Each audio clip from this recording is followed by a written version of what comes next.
Well, hello and welcome to the Smells Like Money podcast. Join me, Suzan Chin-Taylor, the DooDoo Diva, as I interview guests who are making an impact on how we manage and operate systems for conveying and treating wastewater. As a veteran of the wastewater, trenchless, and civil infrastructure industry, each week I'll be bringing you industry know-how from industry pros who know how. Join me each week as I speak with representatives of organizations that are utilizing disruptive or new technologies and methods, and executives who are excited to share how to be successful and sustainable in our vital industry. So whether you want to learn about the latest trends in technology, in treatment or trenchless, gain tips on training and retaining great talent, or simply how to be more efficient, productive, or profitable, this podcast is for you. Ready? Let's dive right in. Well, hello, and I am Suzan Chin, the DooDoo Diva from the Smells Like Money podcast, joined here by Nick Spano of Essential Equipment. And this week's episode is brought to you live from a very special venue here at the WWETT Show 2023 in Indianapolis.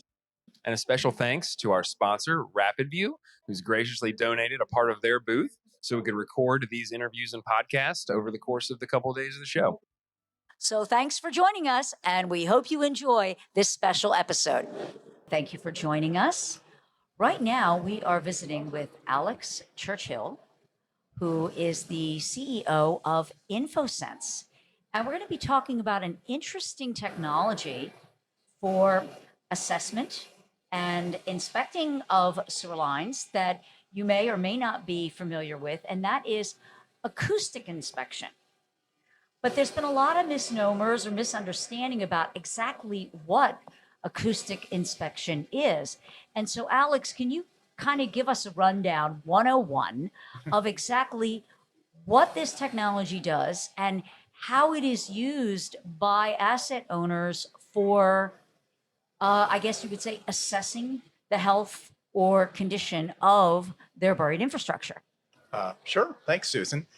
So I would say there's, to start off, there's multiple different versions of acoustic inspection technology. So if you think about it, there's a technology used for water leak detection. A lot of that is passive. So it's listening to try to find the leak and tease the leak's noise out from the background.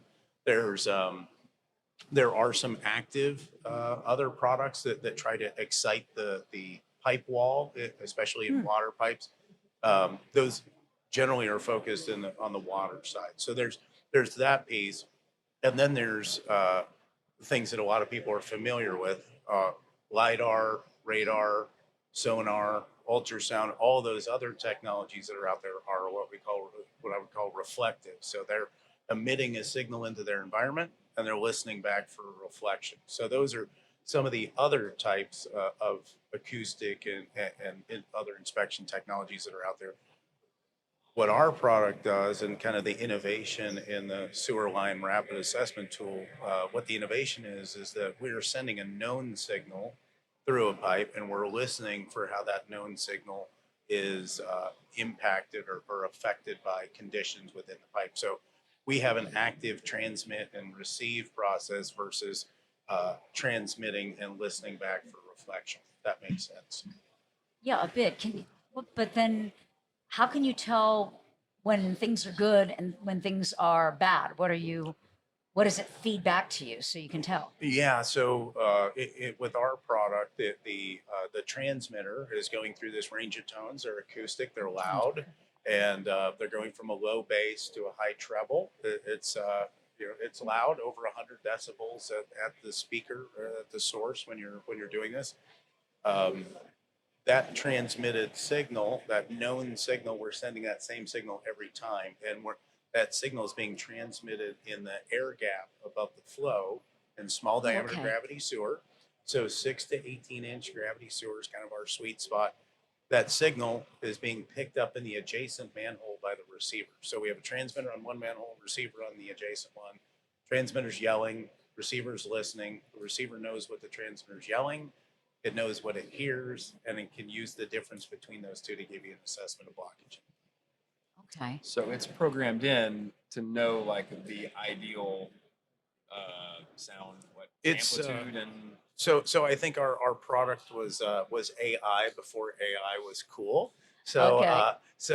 it's really using statistical signal processing. We're sending a known transmission, and we're seeing how that message or that transmission is affected by the medium it's passing through, which in this case is the air gap in a gravity sewer pipe. So if that sound signal is substantially degraded, there's something going on in that pipe physically that's going to degrade the flow capacity of that pipe, and that's what we're picking so up. something like Roots, yeah. Okay. or partially Okay. collapsed pipe. Other anomalies, things like a missing manhole, it will identify as well, because that sound signal is going to be dissipated partially in that transmission process. So that's really what we're picking up. I'm yelling and I'm listening. I know what a clean pipe should sound like.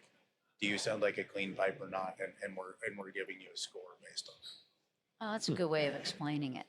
So, Alex, as this being like another tool in the toolbox, as far as applications, when would an asset owner use a tool like this in addition to, or maybe in lieu of, or maybe it isn't really in lieu of, and kind of explain what's the ideal situation for this? Yeah, so the way I would think about this, just like you said, it's another tool in your toolkit. So this doesn't replace CCTV, it doesn't replace cleaning, but what it does do is, because the test we're doing takes about 1.5 to 3 minutes, because there's no flow contact.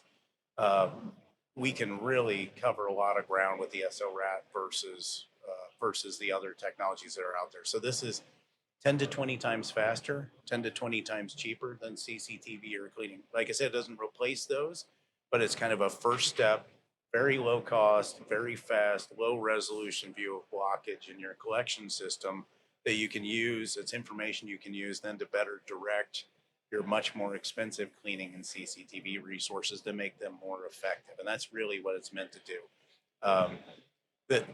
Think of this technology trying to answer the question of where am I going to put my cleaning truck tomorrow or next week versus, and that's the difference. CCTV is a lot more of an engineering tool. So CCTV is focused on pipe wall condition. This is what pipes do I need to rehab, reline, replace. That's what the engineering folks want for their capital improvement planning. The SORAT is more focused on the operations and maintenance side. Which pipe do I need to clean next? And so they all work in conjunction with each other, but that's the nuance and difference. Okay, so from the cleaning side of it, it's helping you identify quicker those lines that I got to do this one now, and those that, oh, well, that one's fine. Yes, I can wait to do that one for another couple months. Okay. absolutely. Or a couple of years or 20 Oh, years. Or, okay. why would I clean a sewer pipe that doesn't need to be cleaned? That makes a lot of sense. Yeah. So think of this though also as a program or a continuous process. So where I'd say the most typical thing we see with a municipality, and there's wide ranges of these things, but the most typical thing we see at this point is utilities cleaning on a 5-year cycle. So they're trying to clean about 20% of their system a year. They're trying to TV their system on about a 10-year cycle. So that's about trying to TV about 10% of their system a year. Think of the SORAT changing your maintenance strategy. So this becomes the first step in your program, and you would probably want to be looking at acoustically screening 50 to 100% of your system per year, and then using that information to figure out which pipes you're actually going to clean. And that can also help prioritize where you're putting some of your CCTV resources, but it's a supplement to it's not a replacement for it. So about how many feet of pipe can a crew expect to do an acoustic test on per day? So an average, somebody was asking me this question earlier today at the show. So average, some good average numbers are about 1,500 to 2,500 feet per operating hour. So I talked with some municipal people that said, well, we really end up having practically about a 6-hour workday by the time we get in, have meetings, get out to the job site, have lunch, all those things. We have 6 actual working hours per day. how many feet should we be able to do? And it's probably somewhere between 9 and 12,000 feet on average for that 6-hour workday. Contractors, we're seeing higher, contractors, service providers, people that are focused on doing this usually work longer, 10, 12-hour days. And we're seeing, somewhere 15 to low 20,000 feet per day ranges. And what the That's a lot record, of footage per day. yeah, the record is a contractor who, two guys did 47,500 feet of inspection in an 11-hour day. So yeah, it's almost 10 miles. They almost inspected 10 miles of sewer in one day. So That's incredible. Wow. Yeah. So a city that might be under, consent decree, this is something that could really help them come back into compliance quicker. it I see. could. It could maybe. Yeah, and it has. We have a number of utilities that we've worked with under a consent order. St. Louis is a very big city under a consent order, and they have integrated this into their overall program and renegotiated their consent order to allow this to be used. So that's certainly something that people that are in that situation can use. In that case, this is more of a triage tool. A lot of times, this is if you're in that situation, you might not have had a good preventive maintenance program in the past. So you might not have been cleaning 20% of your system proactively. You might have been more reactive. This is a way to help you kind of catch up and screen that system and prioritize your problems. That's a really good point. I can imagine also, is it popular for like rear easements and difficult to access pipelines? Like just again, that'd be a really expensive cleaning project. Yes. That is one of the applications that most people jump to when they see the equipment. The receiver weighs about 13 pounds. The transmitter weighs about 18. So when people say, oh, wow, compared to a CCTV camera or even a pole camera, this is much easier to get in and out of places. So I would say that's a great application, but I would also think about using this programmatically and not just saying, oh, we're going to use this just for our easements or just on this, but thinking about screening your entire system on a regular basis. Well, as it's doing those acoustic readings, it just kind of popped in my head because it's a big issue right now is I&I. Can it help pinpoint if there's I&I coming in? Not directly. So Okay. I would say right. this is at times this can give you an indication of I&I issues. That and there might that's- be something going on. Yeah. but more due to the high flow conditions in the pipe. That would be more what we would be finding. And we would help you find high flow, but we wouldn't be able to tell you that it was I&I other than you could kind of map a basin or an area maybe and see some patterns. But yeah, I would say kind of in that same vein, we didn't talk about this before, but we don't tell you what the blockage is or where it is in the pipe. And so that's kind of, we help you identify segments that have potential issues, but it's up to the operator to then continue to delve further, whether they put in a pole camera, whether they CCTV the pipe next, whether they clean it and then CCTV or whatever protocol they want to use. We just can tell you, we yelled in this pipe and we listened in the other side and we know what a clean pipe should sound like. And this one didn't sound like that. There's something going on here. Does the system generate any kind of reports in case, you have to turn something in for compliance? I know, Nick mentioned something that the EP, was it the EPA counts this, you were saying, that as documentation? So I have never seen a place where this wasn't allowed to be used as long as it's part of a program that the municipality developed. So there's a CMOM is a common term in the industry.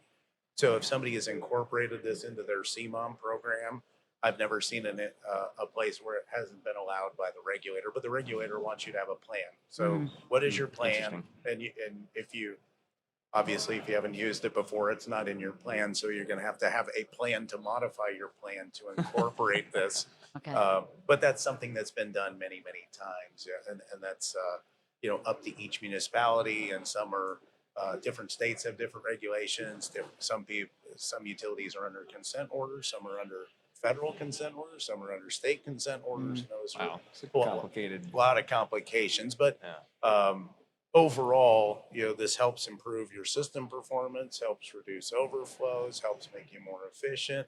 It checks all the boxes that the regulators are looking for, but they're probably going to want to see a written plan that says how you're going to And how you're going to incorporate Yes. it, not just, hi, we're using Yes. this. Okay. Yeah. That makes sense. So yeah, that's hopefully that answers the question.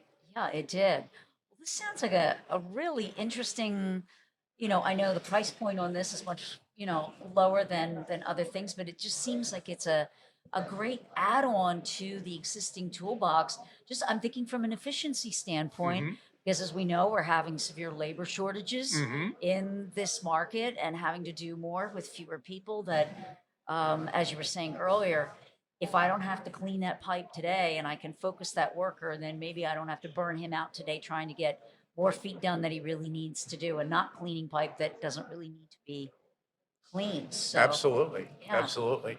And I think back, you'd had a question about written records and reports. I think we kind Right. of got off on the regulatory side Sure. of things, but all the documentations I've read about is you have to maintain written records. So almost Mhm. every NPDES permit or other permit requires that you some form of general language about regularly inspecting your system. I haven't seen any that specifies CCTV. They just specify inspection. That can be visual, that could be CCTV, it could be acoustics, it could be anything, but they do want you to regularly inspect your system and they want you to maintain written records. And so we allow you to manage, upload the data from the SORAC.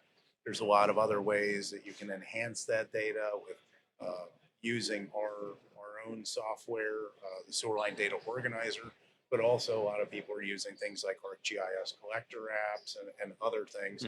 This works very well with a manhole inspection program. 90 to 95% of the effort of doing an acoustic inspection is getting to the manhole and getting the lid off. And so if you can get that lid off and you're there, why wouldn't you do at least a basic level 1 type manhole inspection? And so that's a lot of what we're seeing. And that's one of the kind of my soapbox items is that it's a no-brainer to spend once every year or every other year to try to look at every manhole in your system. And that's something I'd say the vast majority of utilities have not done.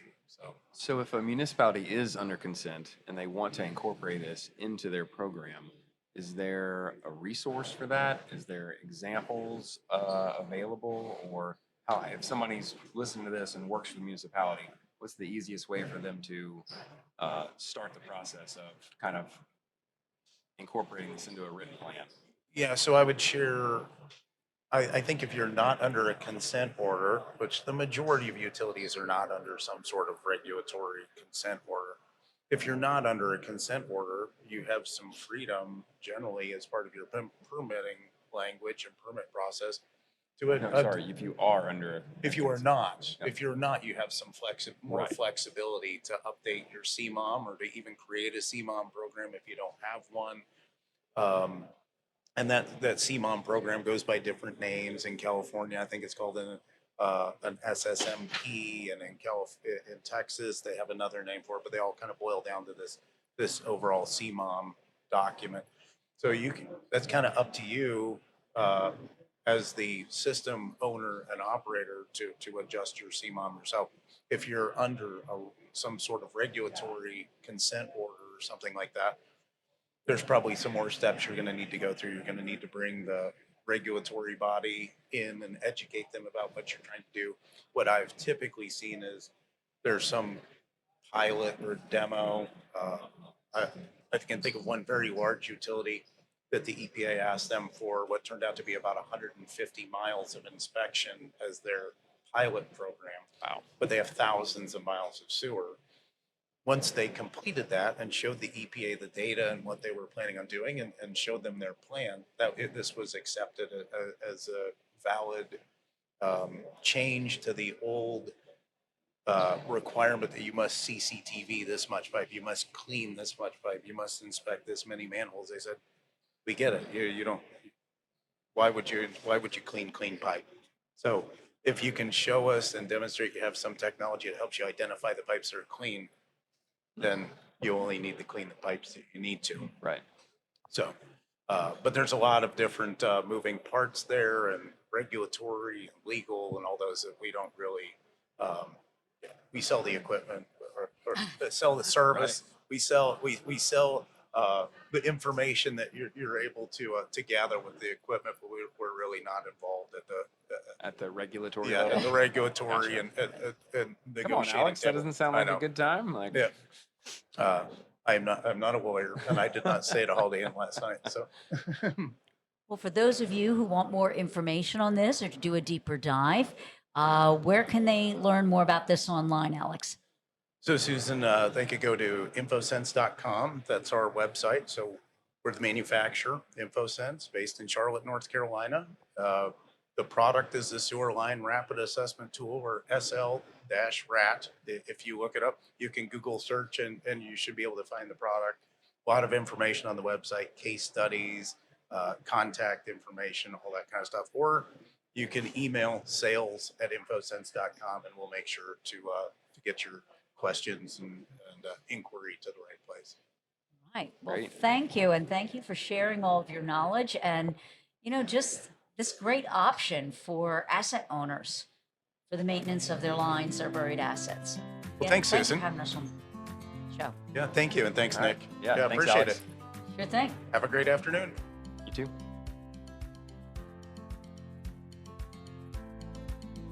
Thanks so much for joining me, the DooDoo Diva, on this week's episode of Smells Like Money. What stood out to you this week? Share your takeaways by leaving me a review. You can find out more about the new technologies, creating sustainable solutions, and insights on how to succeed in our vital industry by subscribing to the show. Whether you want to learn about the latest trends in wastewater infrastructure, treatment, or trenchless, you've got it all right here at Smells Like Money. If you're an industry expert and would like to be considered as a guest for the show, book a quick chat with me by visiting calendly.com/the2it group /B-A-podcast-guest, or simply click the link in the show notes below. Until next week, a big shout out to all my industry friends and those who will be. You are my superheroes. Thanks for tuning in, keeping it flowing, and we'll see you all next week.